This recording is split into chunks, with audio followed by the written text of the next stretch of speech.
आदरणीय सुप्रियाताई होत्या, शशिकांत शिंदे साहेब होते, जयंत पाटील साहेब, आव्हाड साहेब, देशमुख साहेब, तसंच आमचे पदाधिकारी पवार भाऊ होते आणि आपले टोपे साहेब त्याच्यामध्ये तिथे होते. आणि चर्चा होत असताना डिटेलमध्ये चर्चा झाली. एक तर महाराष्ट्रामध्ये काय परिस्थिती आहे, डिझेल, पेट्रोल, महागाई याच्यावर चर्चा झाली. येणारं जे एमएलसीचे इलेक्शन आहे त्या बाबतीत आपल्याला काय करता येईल, कशी रणनीती करता येईल, मित्रपक्षांशी कसं आपल्याला बोलायचं, या सगळ्यांबाबतीची चर्चा ही फार डिटेलमध्ये तिथं झाली. त्याच्यात काय निर्णय घेतला, कशा पद्धतीने रणनीती ठरली ही आमचे अध्यक्ष शशिकांत शिंदे साहेब आपल्या सर्वांना सांगतीलच.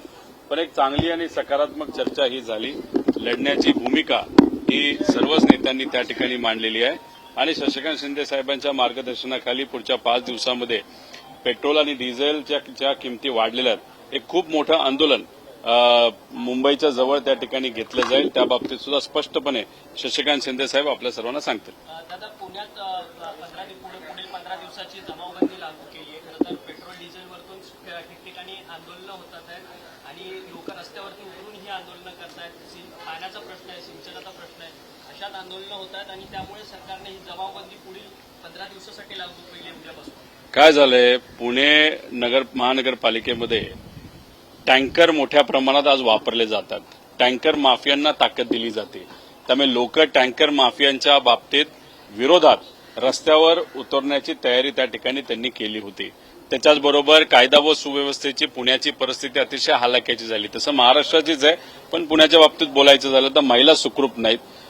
3 मर्डर नाहीतर वार एका दिवसामध्ये त्या ठिकाणी लोकांवर होत चाललेले. दिवसा ढवळ्यात सुद्धा तिथं कोयत्यांनी लोकांना मारलेलं आपण सगळ्यांनी तिथं बघितलेलं आहे. त्याच्याचबरोबर पेट्रोल, डिझेल याच्या वाढत्या किमती, महागाई या बाबतीत आंदोलन मोठ्या प्रमाणात येत्या काळामध्ये होणार होते आणि मग कुठेतरी जे सीपी आहेत पुण्याचे त्यांना एक आदेश आला असावा की लगेचच्या लगेच तुम्ही जबाबबंदी त्या ठिकाणी करावी. मला फक्त सीपींना एकच सांगायचं आणि सरकारला सुद्धा सांगायचं आहे, लोकांच्या हितासाठी रस्त्यावर उतरावं लागलं, तुमचा कुठलाही कायदा असला नाही तर जमावबंदी टाका नाही तर काही टाका, आम्ही रस्त्यावर उतरणार म्हणजे उतरणार. आम्ही तुम्हाला भीक घालत नाही आणि तुम्हाला घाबरत नाही. लोकांच्या बाजूने उभं राहण्याची वेळ आली तर आम्ही सगळे कायदे बाजूला ठेवून लोकांच्या बाजूने लोकांबरोबर त्या ठिकाणी उभं राहणार म्हणजे राहणार.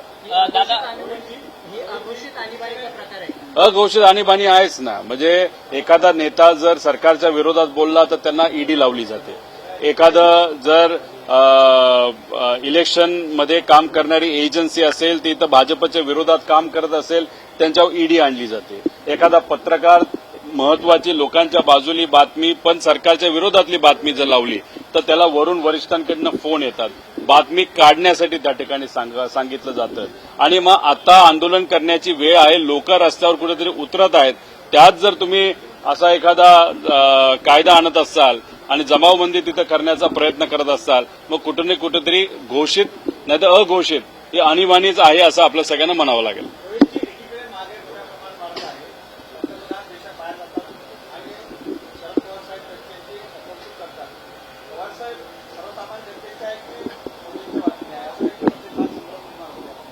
कसं असतं की एखादा मोठा नेता जेव्हा भारताच्या बाहेर जातो तेव्हा तो काय काय तिथं करतो हे फार महत्वाचं असतं. संवाद कशा पद्धतीने तिथं होत असतात. आता ते 5 मोठ्या देशांमध्ये त्या मोठ्या छोट्या देशांमध्ये तिथे गेले होते. त्याच्यात एका देशाबरोबर देशासाठी महत्वपूर्ण असणारा काही प्रमाणात निर्णय झाला, जसं यूएई.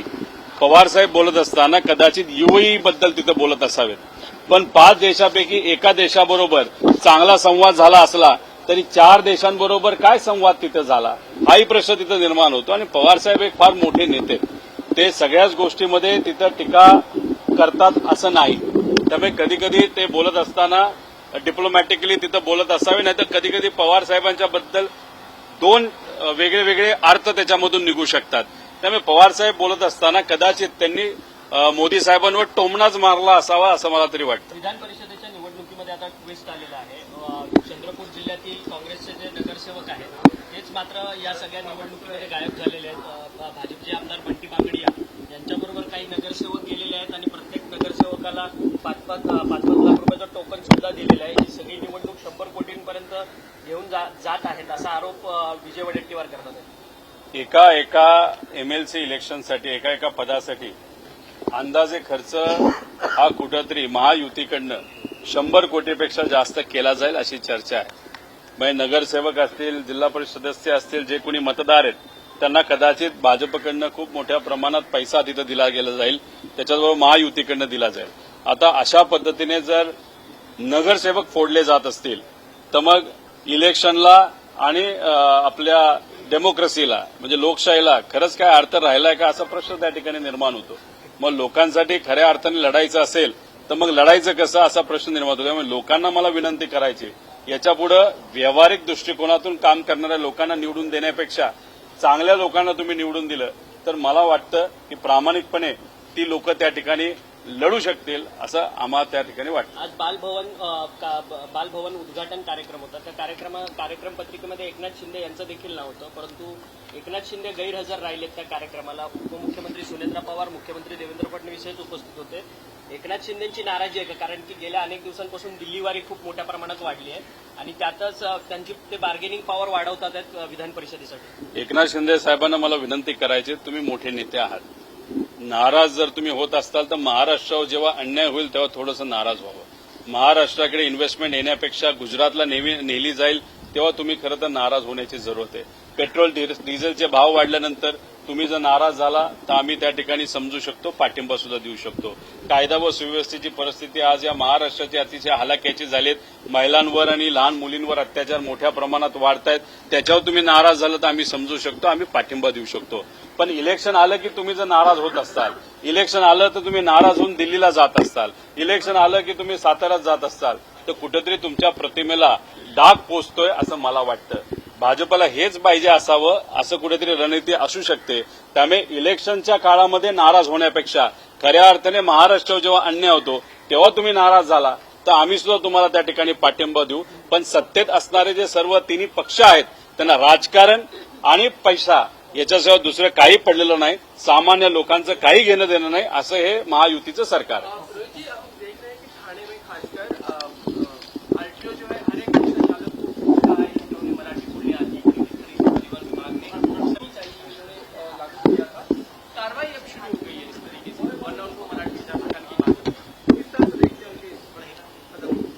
देखो, एक तो रिक्शा चालक जो है उसमें मराठी है और नॉन मराठी है. रिक्शा चालक का इशू मराठी आ रही है कि नहीं आ रही वो प्रॉब्लम नहीं है. सीएनजी के जो भाव बढ़े हैं, पेट्रोल के जो भाव बढ़े हैं, सीएनजी के लिए और पेट्रोल के लिए जो लंबी लंबी लाइनों में खड़ा रहने की जो उनको नौबत आती है रोज रोज, उसके बारे में एक्चुअली चर्चा होने की जरूरत है. लेकिन आज वो चर्चा न होते हुए तुझे मराठी आती है कि नहीं आती उस पर सिर्फ टाइम पास किया जा रहा है. इसलिए हमारा कहना है कि ये सिर्फ राजनीति का एक हिस्सा है. उनको सिर्फ लोगों का ध्यान, मीडिया का ध्यान बाजू को हटाना है रियल इश्यूज से.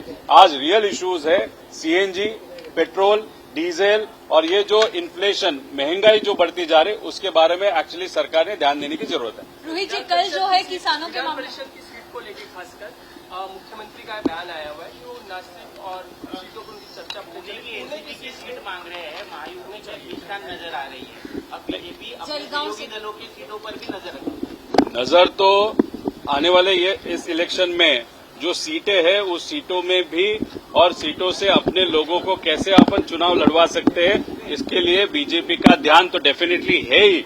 लेकिन जिस तरीके की ये 18 पोस्ट के लिए जो इलेक्शन हो रहा है उसके ऊपर ध्यान उन्होंने रखा है. लेकिन उसी के साथ अगर आप देखो तो जो एमएलएज अभी एकनाथ शिंदे साहब के साथ है और अजीत दादा के पक्ष के साथ है, आगे जाके वो अपने उम्मीदवार कहाँ पे हो सकते हैं एमएलए इलेक्शन के लिए उनके ऊपर भी ध्यान है. इसलिए भाजपा एकनाथ शिंदे साहब के पक्ष को और अजीत दादा के पक्ष को धीरे धीरे खा डालेगी, खत्म कर देगी और 29 वाला इलेक्शन खुद के बल पे वहां पे लड़ेगी. ये बीजेपी की स्टाइल है, बीजेपी का वो पॉलिसी है और बीजेपी कभी भी दूसरों को बड़ा नहीं करती, खुद ही वहां पे बड़ा होने की कोशिश करती है. रोहित जी, विधान परिषद चुनाव को लेकर भाजपा और शिवसेना जो है जलगांव में भी आमने सामने दिखाई दे रही है, क्या कहना चाहेंगे? देखो, मुझे नहीं लगता है कि सब साथ में बैठेंगे, चर्चा करेंगे और उनको फाइनलाइज करेंगे. अगर बीजेपी बोल रही 4 से 5 सीट उनको लेने ही होंगे तो एकनाथ शिंदे साहब को वो एक्सेप्ट करने ही होंगे। आज थोड़ा सा नाटक है, थोड़ा सा नाराजगी है, नाराजगी थोड़ी सी वहां पे दिखाई जाएगी, लेकिन कुछ भी बोलो एकनाथ शिंदे साहब के पार्टी को और अजित दादा के पार्टी को बीजेपी का सुनना ही पड़ेगा, क्योंकि उनमें से बहुत सारे ऐसा नेता है जिनकी फाइल बीजेपी के पास है। आज की बैठक में आपने क्या कुछ तय किया है? सर में रणनीति तय है आंदोलन करने को लेकर, खासकर पेट्रोल डीजल बाकी? देखो, जो एमएलसी इलेक्शन के बारे में और डिटेल में आपको हमारे शशिकांत शिंदे साहब जो अध्यक्ष है वो आप सबको बात करेंगे और उनके पोजीशन पे ही क्लियरली वो बात कर सकते हैं।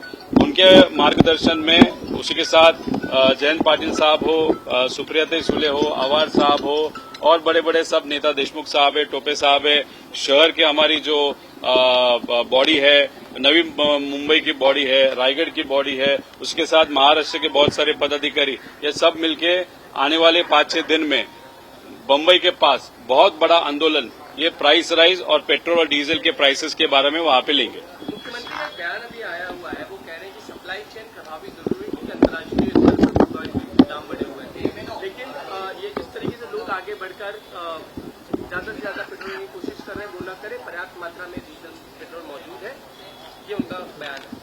देखो, ये जो लोग लाइन में खड़ा रहे तो एक तो ग्रामीण एरिया में, मतलब विलेज एरिया में ज्यादा लोग हैं, क्योंकि जब खरीफ सीजन आता है या कोई भी सीजन आता है तब किसानों को ट्रैक्टर चलाना होता है, और ट्रैक्टर जब चलाया जाता है तब ट्रैक्टर को कभी भी पेट्रोल स्टेशन या डीजल स्टेशन वहां पे लेके नहीं जाते। उसके लिए अलग सा टैंक में या कोई कैन में वहां पे डीजल लेके जाना पड़ता है। ये शायद मुख्यमंत्री साहब या मंत्रियों को वहां पे मालूम नहीं होगा। और उन्होंने क्या किया, जानबूझ के मराठवाड़ा, उत्तर महाराष्ट्र जिसमें नासिक वो एरिया आता है, और विदर्भ, वहां के लोगों पे अन्याय किया है। ये जो पेट्रोल एसोसिएशन है या पेट्रोल पंप वाले जो लोग हैं, उनका कहना है और हमारा विश्वास है उनके ऊपर कि वो कह रहे हैं कि हम 5-5 टैंकर का एडवांस डालने के बाद भी ये जो ऑयल कंपनीज है वो हमको एक ही टैंकर वहां पे दे रहे हैं। मतलब कहा ना कहा तो भी सप्लाई चेन का इश्यू है, और सप्लाई चेन किधर से आती है तो ऑयल कंपनी के माध्यम से आती है। उनके ऊपर कंट्रोल किसका है तो केंद्र सरकार का कंट्रोल है। अभी ऑयल कंपनीज का अगर प्रॉफिट आप देखो, 3-3 महीने में 20-20 हजार करोड़ का प्रॉफिट वहां पे हो रहा है। अभी कभी तो 0 रुपए का प्रॉफिट ले लो और गरीब में बांटो, क्योंकि 10 साल में 4.5 लाख करोड़ का प्रॉफिट ये ऑयल कंपनी ने वहां पे किया है। आज लोगों को सपोर्ट करने की जरूरत है, लेकिन भाजपा के जो नेता है वो केंद्र सरकार के साथ कभी लड़ेंगे नहीं, केंद्र सरकार के सामने झुकेंगे और लोगों को तकलीफ में डालेंगे। वही आज महाराष्ट्र में वहां पे हो रहा है। प्याज किसान के साथ आप आंदोलन करने वाले हो नासिक में, क्या कल बहुत बड़ा आंदोलन प्याज किसानों का वहां पे होने वाला है। बहुत ज्यादा तादाद में वहां पे लोग आने वाले हैं।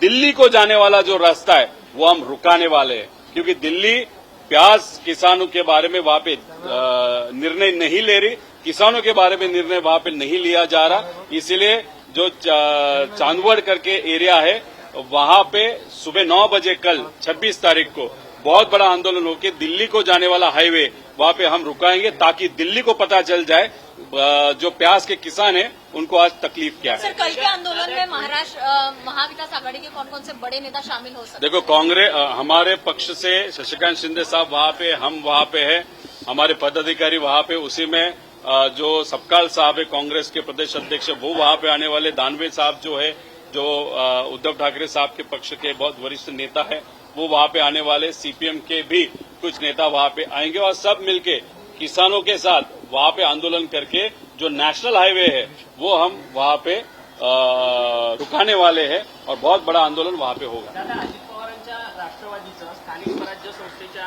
विधान परिषदेच्या निवडणुकीमध्ये अधिक लोकप्रतिनिधींची संख्या आहे, त्याचसोबतच परभणी हिंगोलीमध्ये देखील त्यांच्या लोकप्रतिनिधींची संख्या जास्त आहे, परंतु त्या दोन्ही जागा त्यांना न देता खरं तर रायगड, रत्नागिरी, सिंधुदुर्गची एकमेव जागा जी आहे ती राष्ट्रवादी काँग्रेस पक्षाच्या पारड्यात येताना पाहायला मिळते। कुठेतरी असा प्रश्न निर्माण होतोय की पुत्रप्रेमापोटी हे सगळं काही सुरू आहे का? काय झालंय, जर कोकणातली जागा अजितदादांच्या पक्षातला तिथं दिली जात असेल तर कुठंतरी सुनील तटकरे भाऊ जे आहेत ते खेळी खेळतात असं मला वाटतं। लोकसभेचं उद्याचं इलेक्शन त्यांना सोपं जावं म्हणून या बाजूला त्यांनी त्यांना सेव्ह केलंय। पण मला असं वाटतं पारंपरिक ज्या जागा असतील, ज्या अजितदादा आधीपासून लढत आलेले आहेत, जसं पुण्याची असेल आणि मराठवाड्याचे काही जागा असतील, त्या सोडणं म्हणजे फार मोठी चूक त्याच्यामध्ये आहे. म्हणजे दादा ज्या जागा स्वतःकडे ठेवायचे, दादा ज्या जागेंवर प्रामाणिकपणे लढायच्या, त्याच जागा खैरातीसारख्या जर भाजपला वाटल्या जात असतील तर याच्यावरूनच पुढे ते कळतंय भाजपच या दोन्ही पक्षाला, एकनाथ शिंदे साहेबांच्या पण आणि अजितदादांच्या पक्षाला सुद्धा चालवते. मनात जे काय चांगलं आहे ते भाजप या लोकांकडनं तिथं ओढून घेते आणि हे मात्र दोन पक्ष शांत बसतात असं कुठेतरी सिद्ध होतं.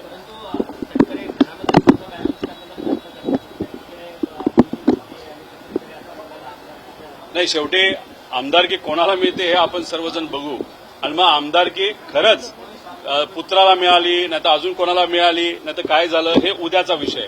पण जर जागा मागितली जात असेल तर मग कुठेतरी स्वतःला सिक्युअर करण्याचा प्रयत्न असेल, नाहीतर स्वतःच्या परिवाराला सिक्युअर करण्याचा प्रयत्न असेल.